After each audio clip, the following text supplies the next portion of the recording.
This video is on depression and anxiety disorders. Unlike some of the others that I've shared with you, when I've talked about I had similar problems that I'm going to share with you, I've never had depression or anxiety disorders that I know of. My daughter, my firstborn, who's now in her 50s, has panic disorder. I know firsthand what it's all about. And I do know that it can be quite debilitating. She no longer drives. She avoids large crowds. She still is very communicative. She works from home and earns a good income.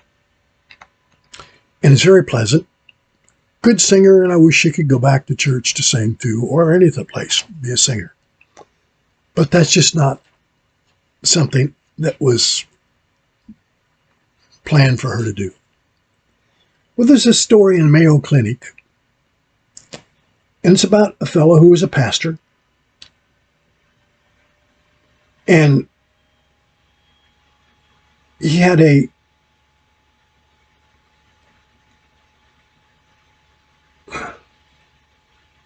I guess it was a relative. It doesn't really say which relative. I hesitated a minute. Excuse me for that. But she worked in the state courthouse, and there were 3 retirees that all struggled with the adult and mental illness in different ways associated with or close to that. They held jobs. They enjoyed family life. In that way, their private struggles with a serious health problem could be largely hidden, invisible except to those closest to them. This pastor, Jim Dickinson, says, "I'll never forget Ginger's comment." This is the person he's talking about.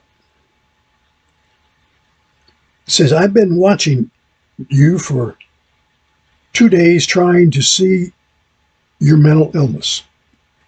It was very innocent comment about just trying to see her mental illness. But in reality, it struck him. And he was trying to see if he could offer any kind of help. Well, these people held different jobs, different kinds of things. They struggled, and depression and anxiety disorders started to come up. Now, if you're in some of these conditions where you have multiple jobs, maybe, do a lot of things at once, or around a lot of people who have these kinds of issues, being around them can even trigger some kind of mental illness or depression or anxiety disorders. Especially if not the normal part of the stage of your life, it can be a real problem. Well, depression is more than the blues. It's important to understand depression is a serious disease. Phrases such as "I'm feeling stressed" or "having a rough week," while not to be dismissed, aren't typically the words people limit themselves to when describing how depression feels. Some describe it as a feeling of falling into a dark hole. Sometimes they experience a number of times a week or a month. And they kind of feel that they're at the bottom of a pit or something. They see no light. And if you've had any of these kinds of things happen to you, you know that you've had this kind of issue. I know my daughter, growing up, we didn't recognize her panic disorder when she was younger. It was not until many years later. And they finally started doing it. As I said, she's in her 50s now, and for a while, they didn't relate panic disorder or depression or some of these things that they do now. But here's some issues now that you can tell.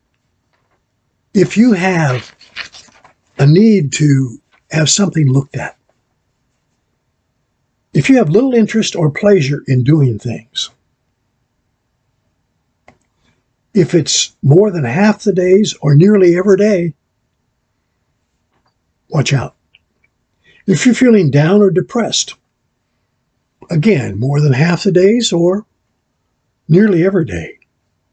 If you have trouble falling or staying asleep or sleeping too much, same criteria. More than half the days or nearly every day. Feeling tired or having little energy. Poor appetite or overeating.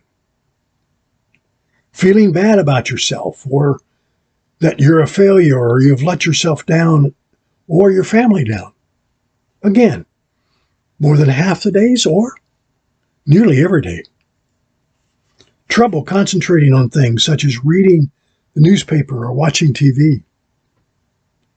Moving or speaking so slowly that other people could have noticed, or the opposite, being so flighty or restless that you've been moving around a lot more than usual.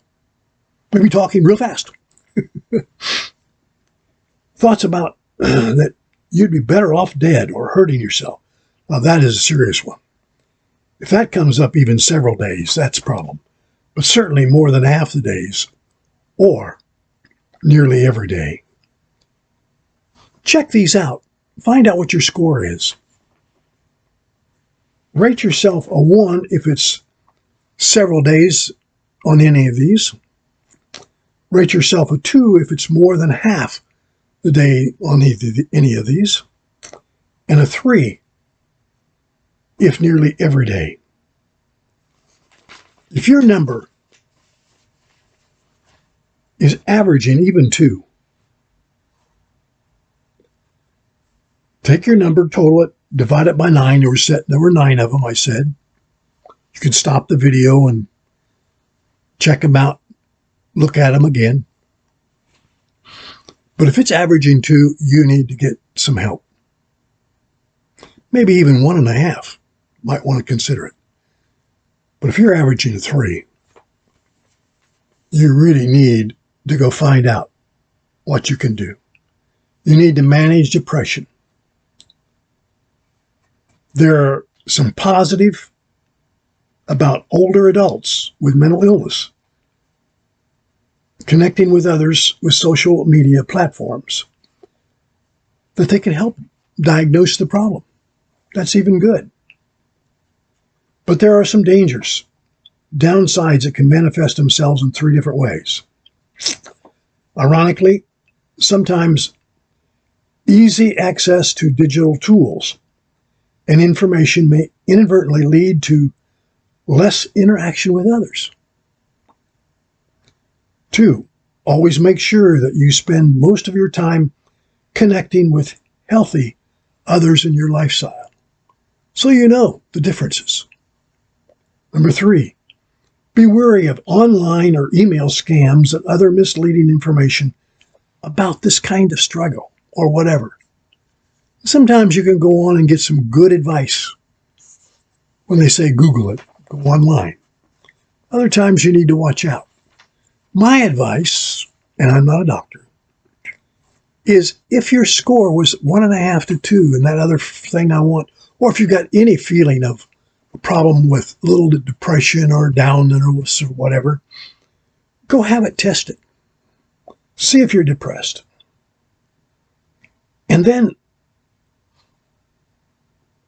you can monitor it by your health advisor.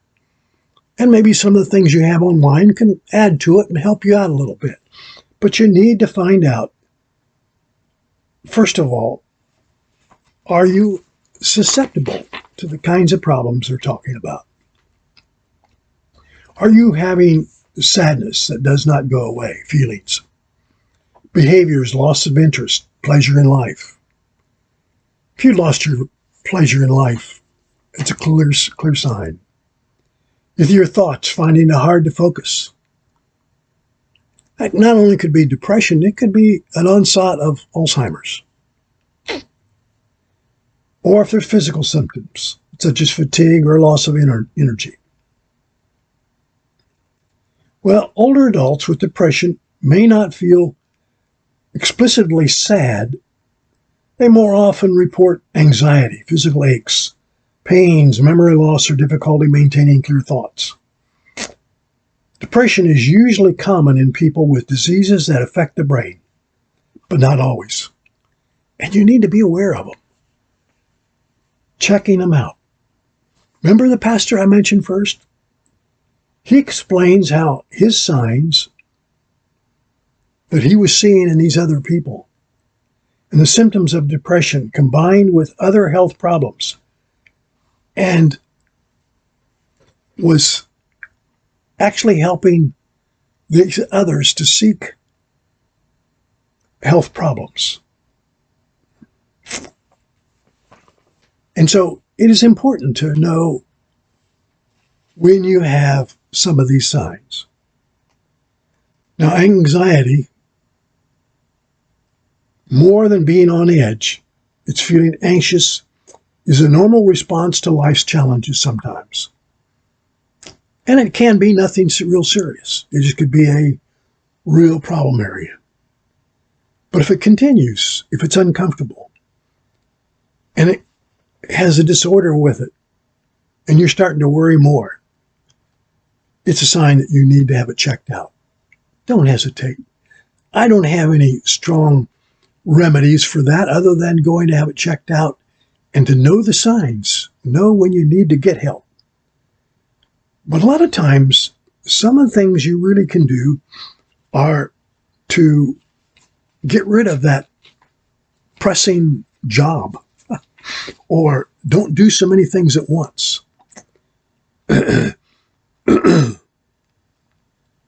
Or if you're like my daughter who had panic disorder, she had sudden periods of intense or unexpected fear. Typical signs and symptoms included pounding of the racing heart, sweating, whatever. Almost like a heart attack.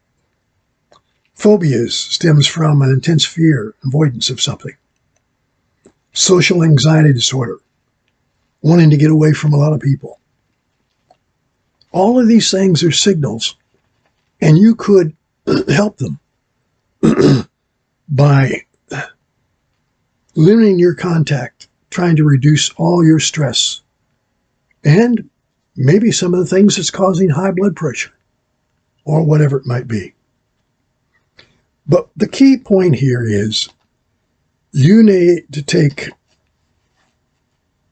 control of any little sign that may be mental illness, depression, leading to something far more or something less.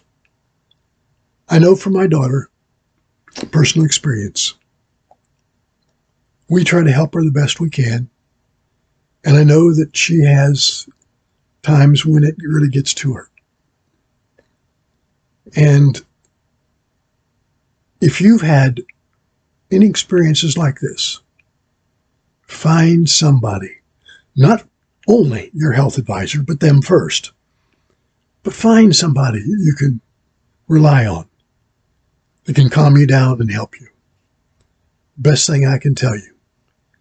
I hope this has helped you as we take a look at any kinds of depression, mental illness, anxieties, phobias, or